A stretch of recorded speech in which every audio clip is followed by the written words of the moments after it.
Fíjese que a partir de los datos de inflación de junio, que resultaron mejor a lo esperado, con ajustes incluso en algunos productos, pues algunos economistas han comenzado a modificar sus estimaciones para el crecimiento de los precios al consumidor en lo que resta de 2026. Vamos a platicar con Julio Ruiz, economista en jefe para Citi México, sobre este tema a partir pues de la encuesta que periódicamente realiza este banco, esta entidad, entre analistas, para ver cómo ven la economía. Julio, buenas tardes. Hola, buenas tardes, Rogelio. Encantado de estar en tu programa. Gracias, Julio. Pues tal parece que hay buenas noticias en el tema de inflación. Sí, mira, como bien mencionabas, la inflación para final del año, para la total y la subyacente, está cediendo más o menos. Por ejemplo, si vemos la total ahora está en 4.09 desde 4.15% y la subyacente está en 4.10 desde 4.20% en la encuesta anterior. Ahora, hay que distinguir dos efectos aquí que creo que vale la pena resaltar. Es cierto que la inflación observada, la total, ha estado bajando bastante, pero sí hay un componente muy grande que se debe a la no subyacente, que es relativamente volátil y que se puede revertir, pero también es cierto que esa es creo que la parte positiva, que la subyacente también ha estado desacelerando, sobre todo por la inflación de bienes, y eso sí es la parte positiva y eso sí es más estable. Claro, el tema de los precios de los alimentos que sobre todo en 2025 tuvo crecimientos y todavía al inicio del año crecimientos de doble dígito, parece que va cediendo. Sí, mira, sobre todo, por ejemplo, de bienes de la subyacente, yo creo que el tipo de cambio que continúa estando relativamente resiliente es uno de los factores que ha estado ayudando a que esta inflación subyacente de bienes continúe desacelerando. Sí, el tema del jitomate, ¿en qué medida ha contribuido también a que la inflación pues pueda moderar su crecimiento, Julio? Esa es la parte justa de la no subyacente, que es la más volátil, y ahí yo creo que es un factor que sí ha liderado de cierta manera la aceleración de la no subyacente, que es más volátil, pero también es cierto que otros productos también han estado acelerando en el índice de precios, ¿no? Desde los diferentes tipos de chile, por ejemplo, que también pesan bastante, o el tomatillo, ¿no? El tomate verde que le llamamos, también ha estado acelerando, y eso está ayudando que en general la inflación subyacente baje, también los huevos, por ejemplo, la no subyacente, perdón. Sin embargo, sí quiero hacer ese riesgo o ese caveat, ¿no? De que es algo medio volátil y a lo mejor en 2-3 meses podamos ver un rebote de estos productos otra vez. Sí, sobre todo por temas del clima, ¿verdad? Que podría generar alguna variación en ese sentido a partir pues de las lluvias o la escasez de las mismas. Julio, ¿en qué medida también pues una demanda pues que se debilita, un consumo que no ha sido digamos que el esperado, contribuye a que pues no haya tanta inflación? Yo creo que eso ayuda también el hecho de que sigamos viendo tasas de crecimiento debajo de potencial, ayuda porque no parece haber presiones de demanda, entonces eso también te ayuda a contener la inflación subyacente. Ahora, seguramente veremos un rebote en el segundo trimestre de este año, pero en general el año completo seguiremos viendo un crecimiento seguramente debajo de potencial, ¿no? El consenso, por ejemplo, está en 1.1%. Claro.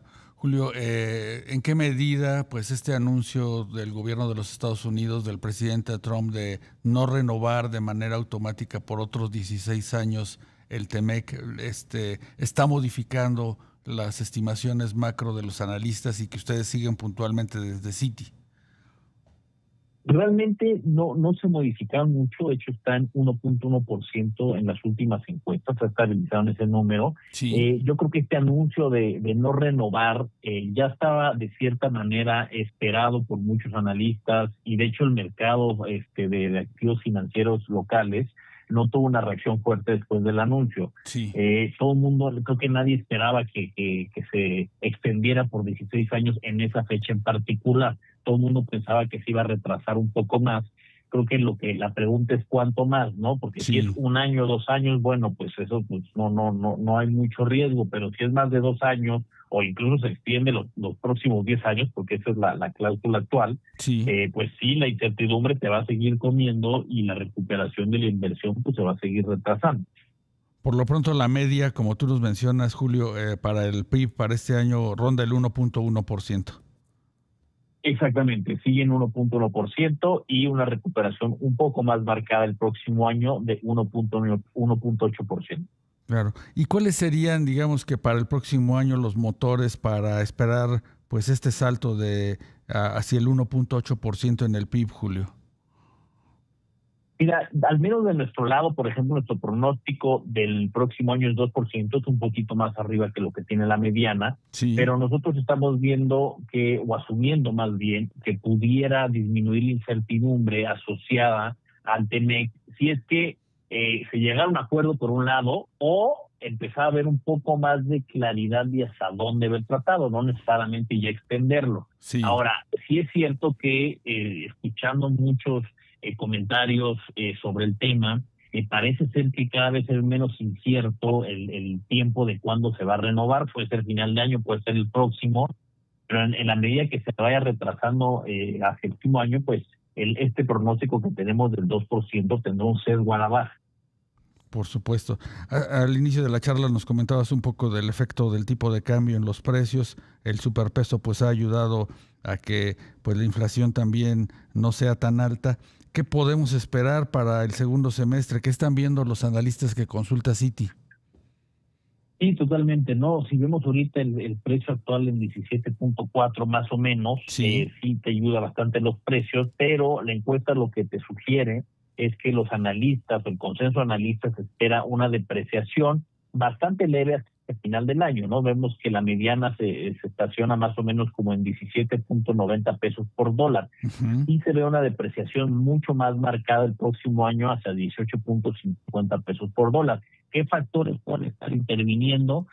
Bueno, por un lado va a seguir teniendo un diferencial de tasas seguramente relativamente estrecho entre Banco de México y la Fed, Sí. pero también la debilidad de esta del dólar estaba ayudando, pues a lo mejor pudiera revertirse en parte el próximo año, llevando a que se deprecie el tipo de cambio hacia ese 18.5 pesos por dólar. Claro.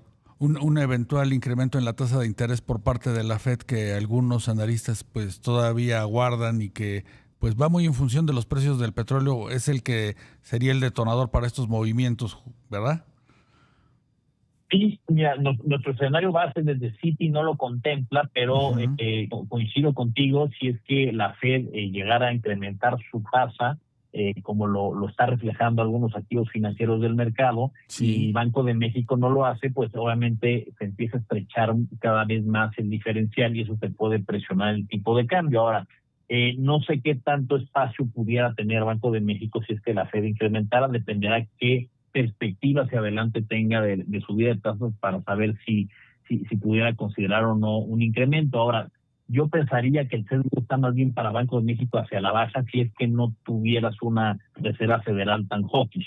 Claro, claro, va a ser importante pues las próximas decisiones, la forma como la Reserva Federal pues ve este tema de la inflación, el hecho de que los precios del petróleo pues en estos últimos días de nueva cuenta estén incrementándose y pues esto se irá incorporando en el análisis. Julio Ruiz, economista en jefe para Citi México, gracias por acompañarnos esta tarde. Con gusto, muchos saludos. Gracias, Julio. Bueno.